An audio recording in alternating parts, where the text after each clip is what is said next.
दीप अमावस्येच्या हार्दिक शुभेच्छा सर्वांना. आज मला ही दरवाजाची फळी काढावी लागली कारण मला आज तिथे हळदीचं लेपन करायचं होतं बाहेर, म्हणून आज मी ती फळी काढली. नाहीतर नेहमी लावलेली असते कारण योहान बाहेर जात असतो सतत, मग मला त्याकरता लावून ठेवावी लागते. तर इथे मी सर्वप्रथम हे पुसून घेतलेलं आहे स्वच्छ पाण्याने आणि मग त्यानंतर इथे हळदीचं लेपन लावते. तर हे प्रत्येक अमावस्या असो किंवा पौर्णिमा असो किंवा कुठलाही चांगला दिवस असला ना, किंवा नाही जरी दिवस असला तरी तुम्ही रोजही करू शकता. मला हे रोज करायला नाही मिळत. मी असं काय असल्यावरच करते कारण मग त्यांना बाळाला सांभाळायला लागते, मग तो मध्ये मध्ये येत असतो सतत, म्हणून मी रोज करत नाही. आणि हे हळदीचं लेपन झाल्यानंतर छान मी इथे रांगोळी काढली. छोटी काढा मोठी काढा पण काढत जा, कारण अशा वेळेला ना घर आपलं खूप प्रसन्न राहतं. त्यावेळेला ना 1-2 असं स्वस्तिक काढले तरी पण होऊन जातं किंवा 1-2 असे फ्लॉवर्स काढले तरीही चालतं. आणि मग मी ही रांगोळी काढल्यानंतर ना माझी पुढची तयारी केली.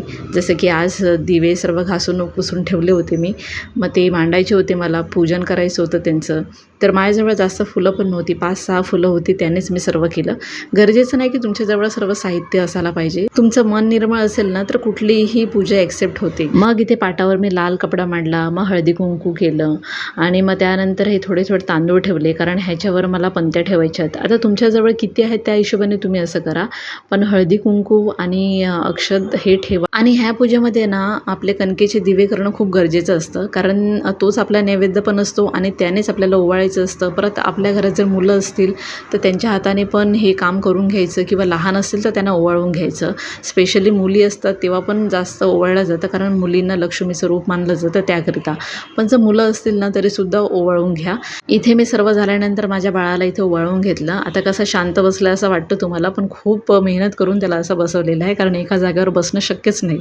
आणि मग त्याला चांगलं असं कुंकू वगैरे लावलं. मग त्यानंतर इथं बाहेर पण सगळ्या पंत्या मी लावून घेतल्या कारण उजेड बाहेर पण पाहिजे. ॲक्च्युली ना असं कोणाच्या दारात पण 1-2 पंती ठेवत जा कारण तेही खूप चांगलं असतं. आणि मग हे देवाची पण पूजा करून घेतली मी, धूप अगरबत्ती सर्व केलं. आणि हो, कपूर आणि लॉंग हे ना घरामध्ये जाळायला अजिबात विसरू नका, ह्याने खूप पॉझिटिव्हिटी येते. तर ही गोष्ट नेहमी लक्षात ठेवा. चला मग भेटूया पुढच्या ब्लॉगमध्ये, तोपर्यंत बाय बाय.